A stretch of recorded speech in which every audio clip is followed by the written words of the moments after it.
Welcome to the Mutual Success Podcast, where we hear how entrepreneurs and extraordinary sales professionals are helping each other, their clients, their communities, and maybe even saving the world. Hello, beautiful Mutual Success viewers. Please stay tuned for this excellent episode of Mutual Success, where we talk to Mark Rothschild, an extraordinary salesperson whose product ensures compliance in the critical function of commercial lending. He makes sure that the paperwork is processed properly, compliantly, securely, and smoothly. He took a lot of valuable lessons, which he'll talk to us about, from the military as a Navy pilot of helicopters, as far as teamwork and leadership are concerned. And now he shares his success and experience with other vets that are transitioning out of the military and into sales careers. It's a great talk. I learned a lot, and I know you will too. What's your location, Mark? I'm in Detroit, Michigan. All right. Give my love to Detroit. There we go. So I really enjoyed doing research on you. Yeah. Yeah, you are a fun person who's led a beautiful life, and actually the one thing I have up on my, and by the way, we're recording, but this is not necessarily going to be part of the Sure. The pod, but I saw that one of your three topics you're thinking about these days is routinely wasting small chunks of time and thinking it's not enough to get anything of substance done. And you've got your 4 little ones. I had 2 little ones, and even with them, it was like those chunks of time where it seems like nothing's going on. That's about as precious of a free time as it gets. So, agreed. So, not that I have to tell you this about after right. we've been through, but just don't forget the time to. Yeah, I have to remind myself too often to do that, right? With just taking a few moments with them or getting something done. It's almost like a slowdown for me because I want to just go. And, some of those moments, if it's just taking an extra minute to do something with them or, something's on my list and having them help with it. I mean, it's changed the way that I've kind of gone through life, and it's been impactful. Well, I bet you have a story very similar to what I'm about to tell you. It's about 2 minutes. Mm-hmm. I was working on something when I was a kid, and my cousin was watching us, babysitting us. Mm-hmm. And whatever I did something wrong, and she grounded me in my room, which was in an upstairs, middle of the summer, and there was a fan in the window with no screen on the other side of it.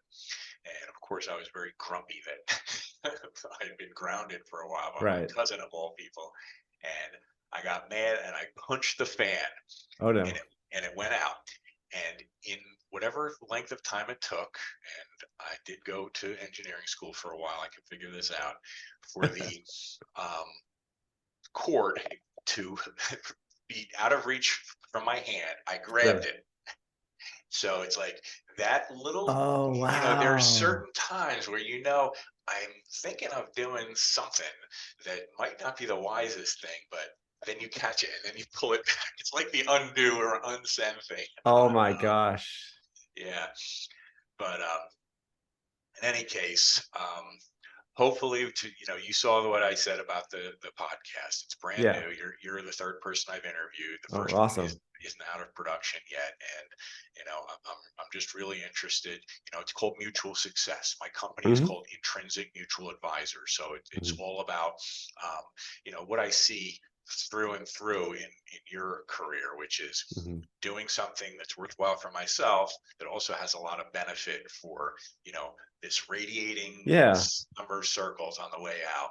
Absolutely. And so, just to start with, tell me about your background and how you got to be so interested in a career, multiple careers that benefited not just yourself, but, your community, society as a whole, and so forth. Sure. Well, I mean, the story starts selfishly because I was one of those people who knew what I wanted to do when I grew up, and I wanted to be a pilot. And that was more than any, all the pictures of me as a little kid, as a baby growing up, whatever, I have some sort of airplane toy in my hand. And so everything was driven by, I want to go and be a pilot. Now, as I grew up and, I got into high school and I was looking at, how I was going to make that happen, my parents, kind of steered me towards the military, I think because they didn't want to pay for college. And so, I ended up going in the military and got to achieve that dream of being a pilot. But what happened, what was interesting in becoming an officer and going in the Navy and leading sailors, was I learned that it wasn't about me, that my success wasn't about me, and that everything I was doing was about the team. I think that was the biggest thing that the Navy taught me, was to put your team first, take care of your sailors. That is your job. And I got such joy and fulfillment out of helping others achieve their goals and relish in the success that we saw, that pushed me to continue looking for those types of interactions. And so that was really, being a pilot, being an officer in the Navy, that was something that really stuck with me and I really enjoyed. And so when my time came up to get out of the Navy, I was trying to find something where excuse me for a second. Sure.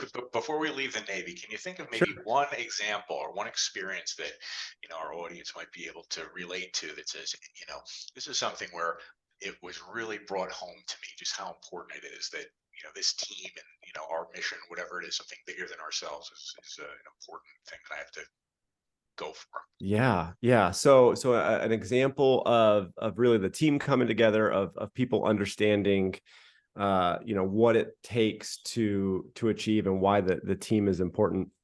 I remember we were doing a mission.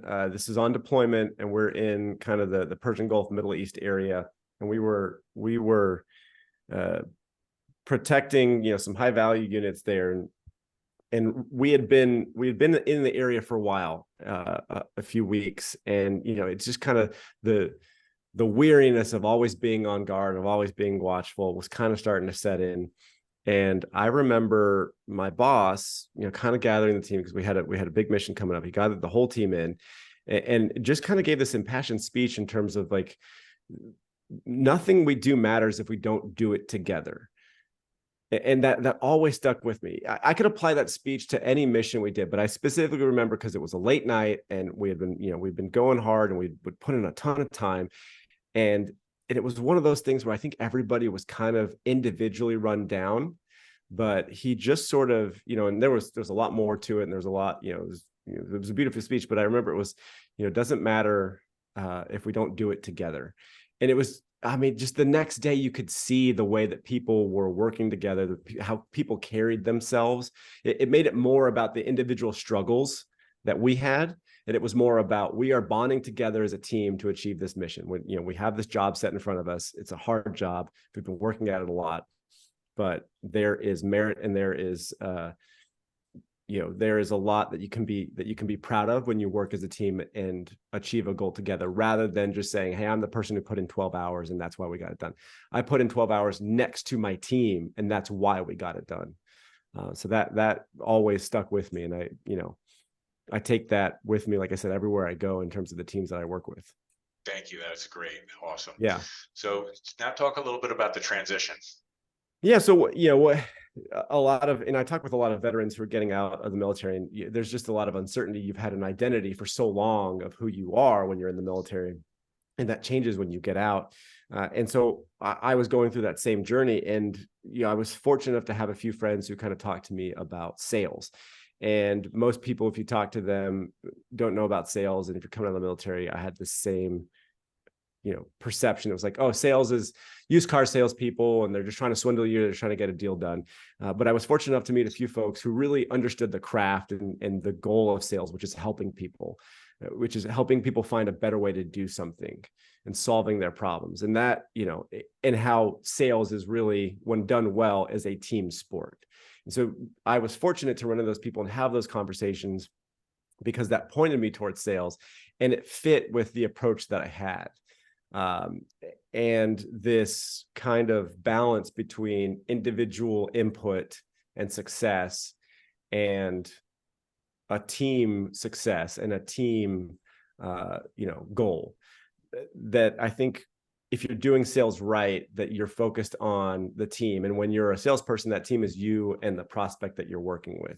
And so that really resonated with me. I was like, I love the idea of there's got to be a better way to do this. Let's find that solution together. And the sales, the deals, the wins that I've had that I've been most proud of are, I know that we made an impact in that prospect's life, in that customer's life, because they had an old or broken process or an old or broken product, and we helped them with this new product, a new process, and their lives are better for it. Their customers' lives are better for it. And that collaborative process to get to that, that is something that I truly cherish about being in sales, and kind of was lucky to find from a transition standpoint, coming out of the military and finding a similar approach.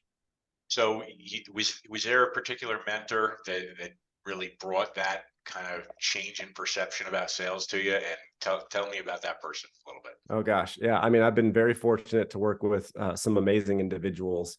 The first organization that I got hired out of is a fintech company out of Wilmington, North Carolina, Encino.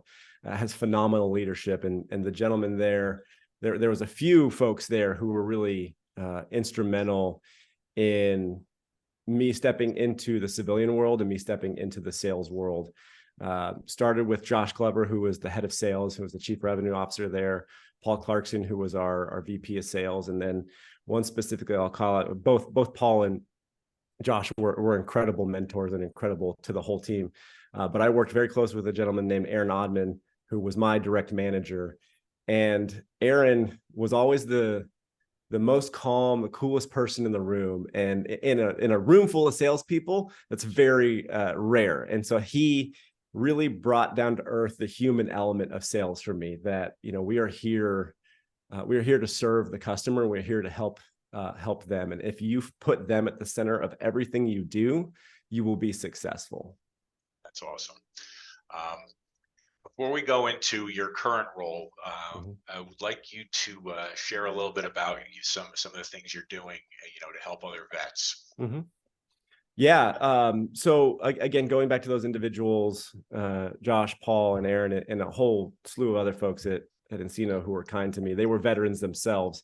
When I eventually moved on from Encino, I remember talking with Josh, and he was like, "Hey, we loved having you here. Wish you all the best success. Don't ever forget to keep giving back to the veteran community." And that really stuck with me, because as I would just, anyone I run into, I tell them, "Hey, I'd love to, if you know someone who's getting out of the military, or if somebody who was a veteran and is thinking about sales, let me just share my experience with them, things that I did wrong, things that I did right, so they can have an easier journey than I did." And so that's kind of become a passion of mine.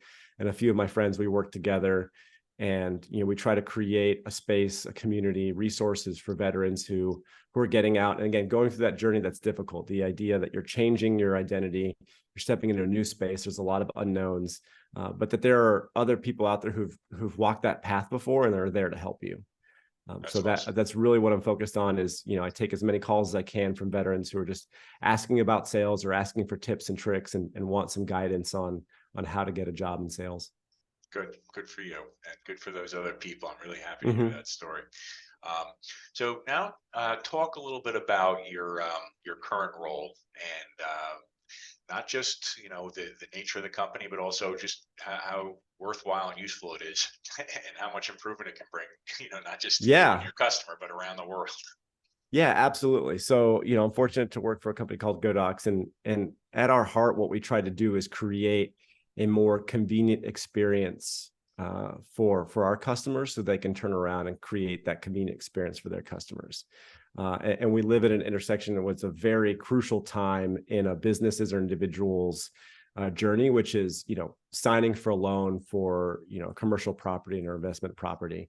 And there's so many things that go into that. And we're fortunate to be part of that journey, and that we create the legal documents that both, whomever is lending, the bank, the credit union, a private lender, a business who's doing that lending, and then the customer. And what we try to do is make sure that it's fast, it's efficient, and it's legally compliant. And so that really makes sure that both parties who are entering into this agreement are protected and can be successful. And we really take that that charge and that responsibility very seriously. And what we've seen is that in the space right now, there are some other software providers that don't quite go as far in terms of making sure that they create a community experience, to make sure that they have the right compliance and legal structure. And then on the other end, we have lawyers who are wonderful, and they fill a role because they can do that full suite of protection and document creation. But in the world right now that we live in terms of lending, there are high interest rates. Speed to value is really important, and so the importance of being able to create a loan product, a loan document product quickly, that is inexpensive for both the customer and the prospect, is really important to us. And we focus everything we have on that process to make sure that this is something that you don't want to have to worry about. We're doing the homework on it. We're checking to make sure you're meeting all the legal requirements. We're putting in that work. So all you have to do is put in a few information bits, spit out documents, and move on. Like, we want this to be something you don't even have to think about. Well, based on what you've just said, I can think of some real world applications in the past, let's say, called the financial crisis, where some of the documentation might not have been up to snuff, and that allowed some of the practitioners, let's say lending officers and so forth, not necessarily do the right thing. Talk about that a minute. Yeah, I mean, you definitely saw it in the 2008 financial crisis, where money was moving around without a lot of oversight and a lot of legal ramifications. We don't see that as much now, but we do see instances where institutions will want to do faster deals, more deals, and what they'll do is they'll shorten kind of their documents, or they'll shorten their experience so that you can just get that money or that experience faster. And we believe that you should still be able to get your documents and your experience quickly, but you shouldn't do it at trading out legal compliance and making sure that both teams are covered for that. There's a world where you can do your deal quickly, but make sure people are protected. And we still see institutions that are trying to take advantage of that. They're lending out large sums of money on really thin paper, and I don't think that benefits the customer. I don't think that benefits the investors behind, the banks and the credit unions and the lenders.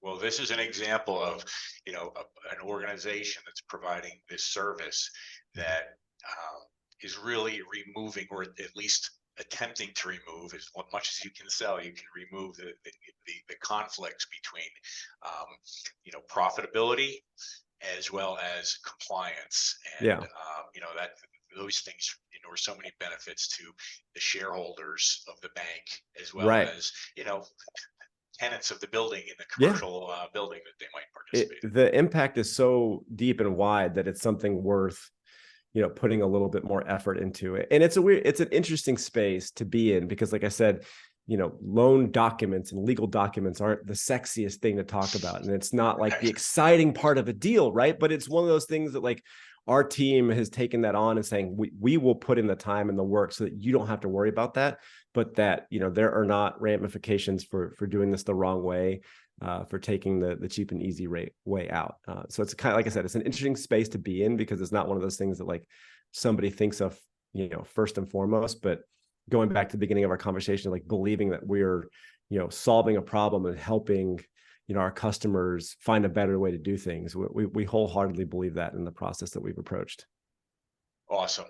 So to summarize, you have got, in the, let's say, early stages of a beautiful sales career, where you've been, helped out by a lot of super inspirational people who have offered you just a little bit different perspective and insight about the sales career, and you now are sharing that with other people as well. So that's beautiful, almost as beautiful as how important of a mission it is to protect the interests of the United States and uphold and defend the Constitution on a day-to-day basis for so many years. So, thanks so much for your service. Thanks for your time. Absolutely. And, we all look forward to following your career, keeping in touch, and, learning about, what the next few years of the future hold for you. So keep up the good work. Awesome. Thank you so much, Stephen. And I really appreciate sharing my story with you, reminiscing about some of the mutual success wins that I've had. And I hope that your listeners continue to go on the journey with you as you put out more and more episodes, because we all need more win-wins. Absolutely. Thanks a lot. Take care, Mark. Good luck with Okay. everything. Thank you. Ring, ring.